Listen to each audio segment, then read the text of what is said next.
the whites are all different.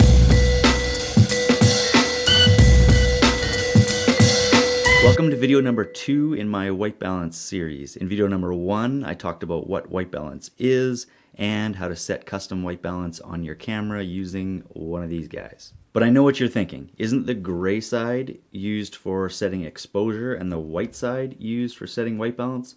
Well, that's what this video is about. Whether we have to only use the white side, or whether maybe the gray side is better in some situations, or maybe even a piece of paper is actually good enough. But check it out. Every single one of these things that I have has a different shade for their supposed white value and their supposed 18% gray. So if each of us are using a different white and a different gray and have cameras that read those values differently, how are we supposed to get perfect white balance in camera? Well, the truth is, most of us probably aren't. So that's why I say to be consistently accurate enough rather than trying to be perfect. It's a good life motto too. All right, now let's take a look at the different results that I got from all the different white balance scenarios. I did take video and photos for each, but they turned out to be exactly the same, so I'm just going to use the photos to show you my results. The first test that I did was to see whether there was a difference between using the white side or the gray side when setting your white balance image.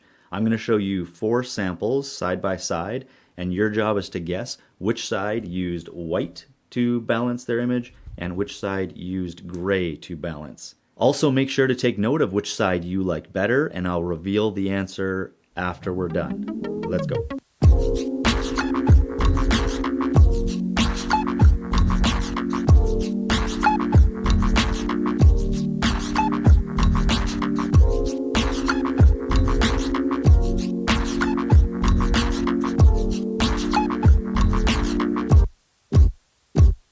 So what do you think? Which side was which? And which one did you like better? If you guessed that the right side was white, then you're wrong. But as you can see, there wasn't much difference between using white or gray. And if you're like me, then you like some of the images on the right and some of the images on the left.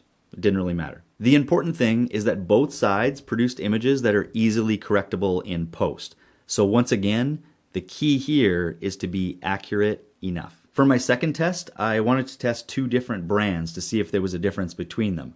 On one side, I'm going to show you the results from one of these, and on the other, I'm going to show you the results from the other. We'll do the 4 white ones first, and then the 4 gray ones second. You know the drill.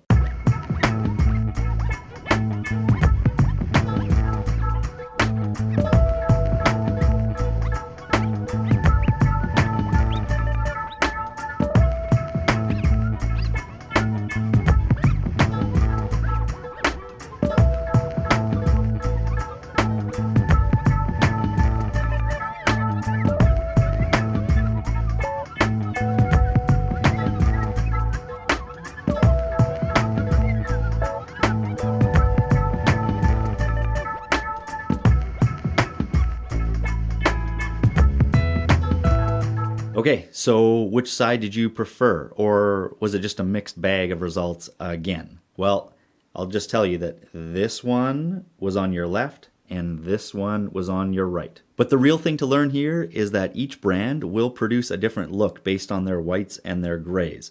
All will be accurate enough, none will be perfect. To prove this, I even did another test with just a simple white piece of paper, and it turned out okay as well. It may not be an ideal choice for setting white balance, but it's better than nothing. Now let's test the difference between covering the entire screen with your card and just covering the middle area of the screen.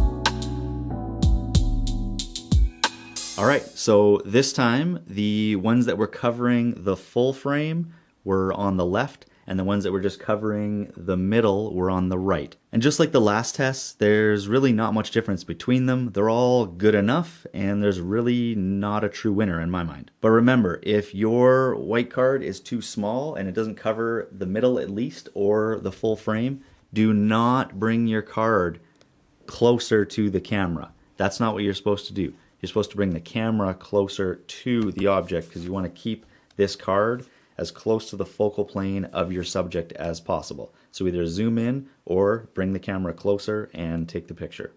For the fourth test, there's no guessing needed. I just wanted to test what the difference would be with the card in the middle or off to the side.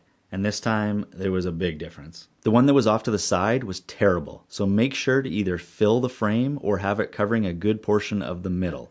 For my last test, I just wanted to see if it mattered which white balance setting you were on when you took the photo to set your white balance. So I took 4 different white balance photos, one using automatic, one on daylight, one on tungsten, and one that was already on the custom white balance setting. Try to guess which one was which.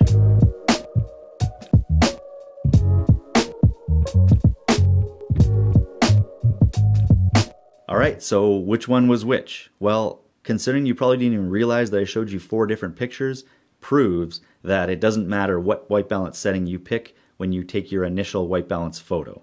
So that's all the tests that I did using the white and gray card. If you want to learn more about how to correct basic white balance issues on photos and videos with one click, then watch my next video that I have linked in the description. In that video, I also talk about the difference between correcting JPEG and videos compared to RAW when it comes to really bad white balance issues.